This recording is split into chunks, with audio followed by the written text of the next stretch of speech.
Little Nightmares. This was released in 2017 and is described as a puzzle platformer.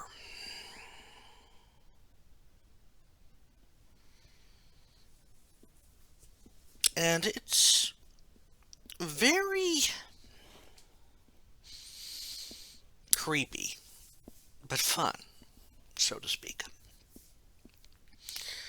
I mean, you are dealing with creatures that are,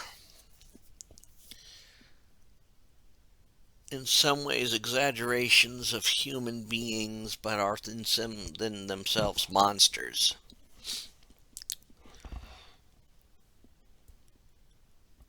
And I think it's something that you really never see any of these creatures' faces for real. Somewhat of a, but the faces you do see are grotesque, unnatural,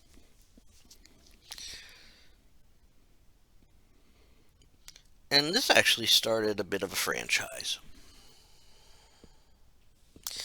Now, in the main game, you play as Six, a young girl in a yellow raincoat who is a prisoner on this floating restaurant thing called the mall.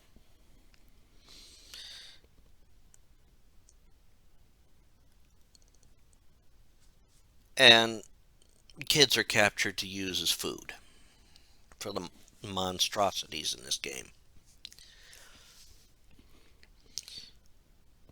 And you never see your character's face. You never see any of your playable character's whole face. If anything, you just see like the chin or the mouth. Now, the game is a total of 5 chapters long, making it relatively short for some modern games. And it has 3 DLC chapters. You play as Six, and you have to figure your way through levels. Each area is in almost its own way, its own little puzzle you have to solve.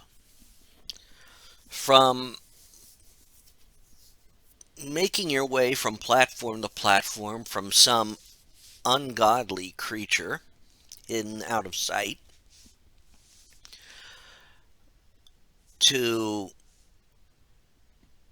using the movements of the ship, the mall, whatever you want to call it, to time your moves right, to even using your enemy's apparent traits and weaknesses against them. That is how you progress in this game.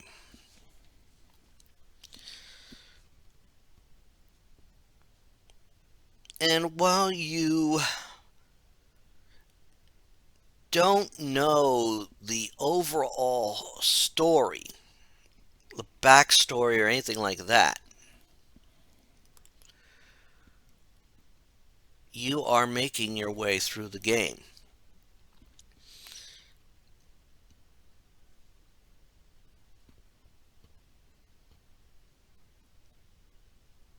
And there's at some point that you get caught and then have to escape again. And each progressive level, I mean, you have to deal with literally monstrous sized leeches, which is scary enough.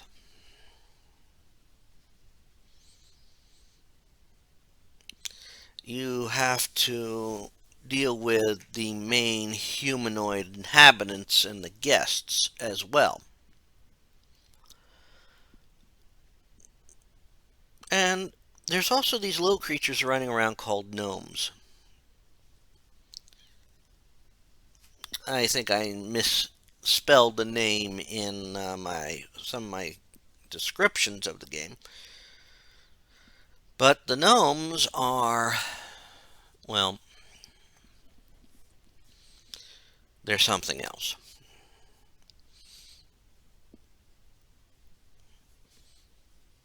You could think of the gnomes like safe vermin. And up until a point in Chapter 4, you can actually hug the gnomies. It's actually one of the collectibles in the game. You can get an achievement for lighting lights in the game. You get an achievement for smashing little statuettes of the lady.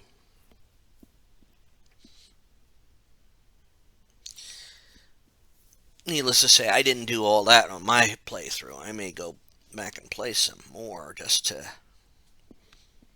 do some more of it. Who knows?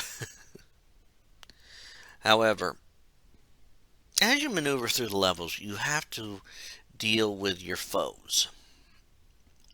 Now, you're too small to beat them, and getting caught is an insta-kill. So you have to outrun them,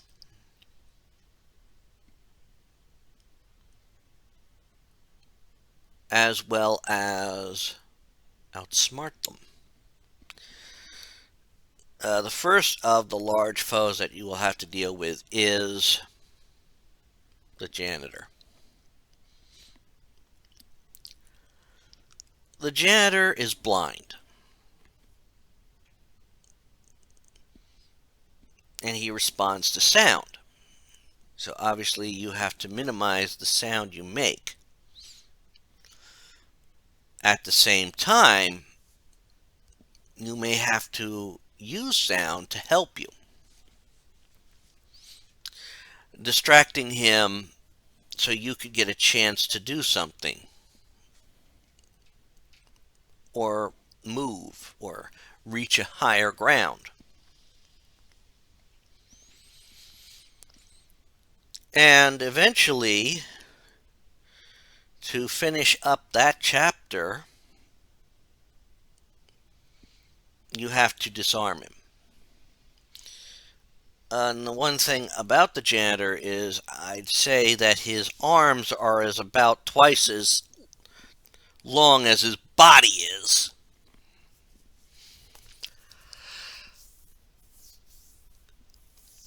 Which gives him amazing reach.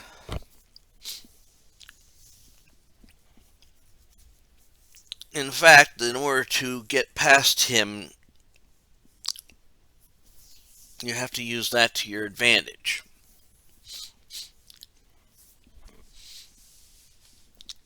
The janitor is literally in control of the area where the kids are kept prisoner, so he can then bundle them up and send them up to the kitchen.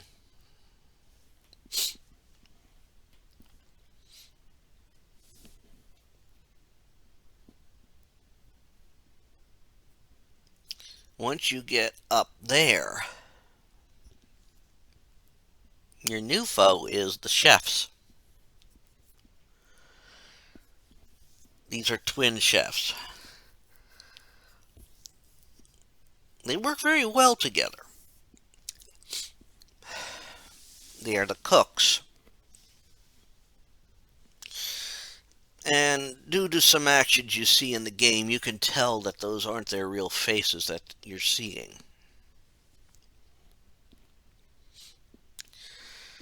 So you must now work your way through the kitchen, which means sneaking by these guys.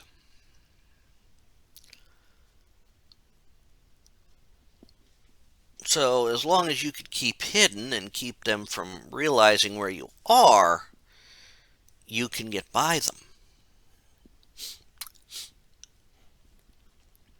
So it's all a matter of distraction with them. Eventually, you have to get away from them. And they are not necessarily easy to get away from. You can't, quote, disarm them like you did with the janitor. You literally have to outrun them.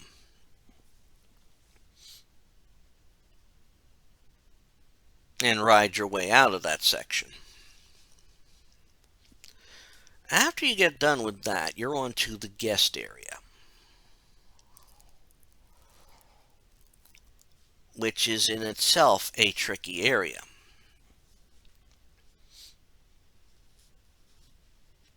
Now, all this while, of course, you're trying to light lanterns and that, hug gnomies,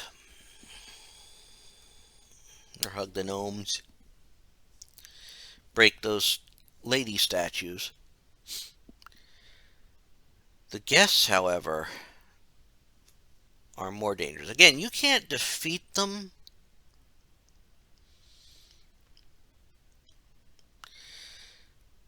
And if a guest sees you, they will rush after you because you are food to them. And sometimes you will actually have to run in front of them in tables, and eventually you're outrunning a tsunami of monstrous guests. Yep, all's fair in love and food.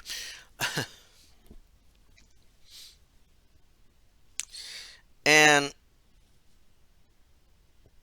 it's towards the end of the guest area that a dark turn really starts to happen. Now, all throughout these levels, eventually 6 will have hunger pains. And there's always something for her to nosh on, either provided by one of the captured kids, or it's food laying around, a dead rat. And towards the end of the guest area, it's a gnome.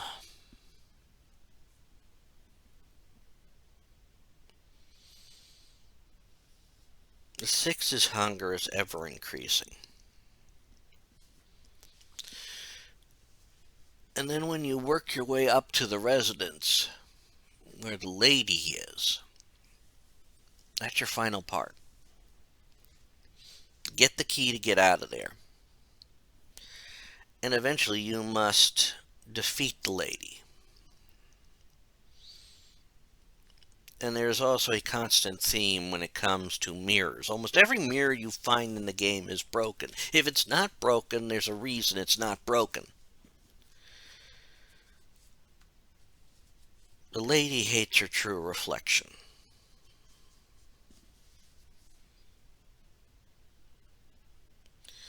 And then 6 must defeat the lady. In which she does and have her worst hunger pain yet. And she, well, you'll see. It basically makes 6 the next one in charge of them all. And the ending is very in tune with the game's creepy feeling. And then you have the DLC, Secrets of the Mall, where you play as boy this time. 6 is a girl, the runaway kid, and the DLC is boy.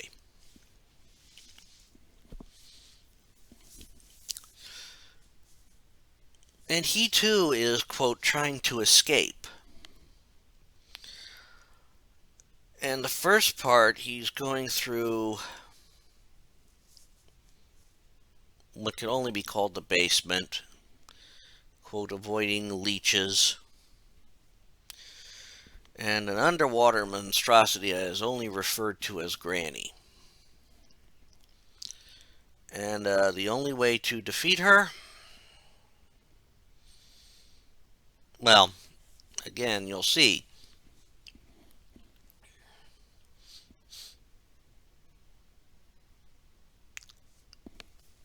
Once you are able, and she's a very fast swimmer, once you are able to get past her and get done with the first part, you then go into the boiler room, which involves solving puzzles to get Nomies to bring coal to the furnace, and they just do it automatically. So maybe they are part of the working mechanism of the mall.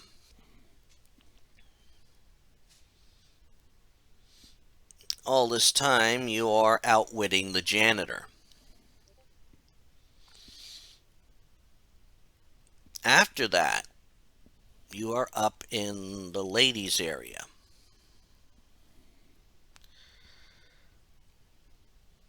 And while you will not fight the lady yourself, you discover her secret. You also have to somehow dispel shadow children and solve more puzzles to access the way out. However, before you can escape, the lady catches you and uses her magic to turn you into a gnome.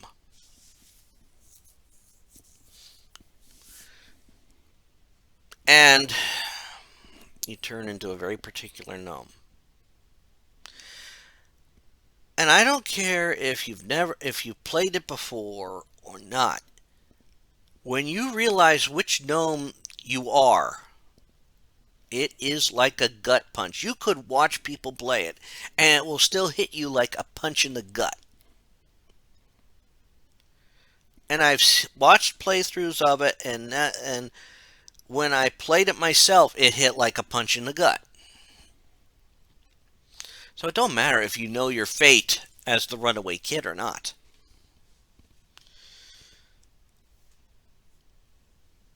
The only thing I'll say is it's tragic.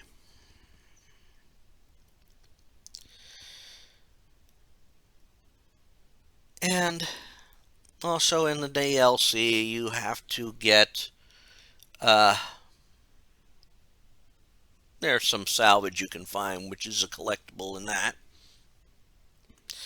And if you select to replay a chapter or something, you can actually see how much you've gotten of each thing in selection. That's how I know I don't have everything in every chapter.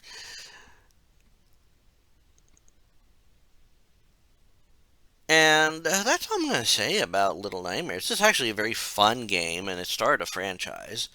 I do hope to play Little Nightmares 2 one day, which is a prequel to Little Nightmares. And there is a mobile game in the franchise called Very Little Nightmares, which is also a bit of a prequel. But I don't fully know where it falls in the timeline.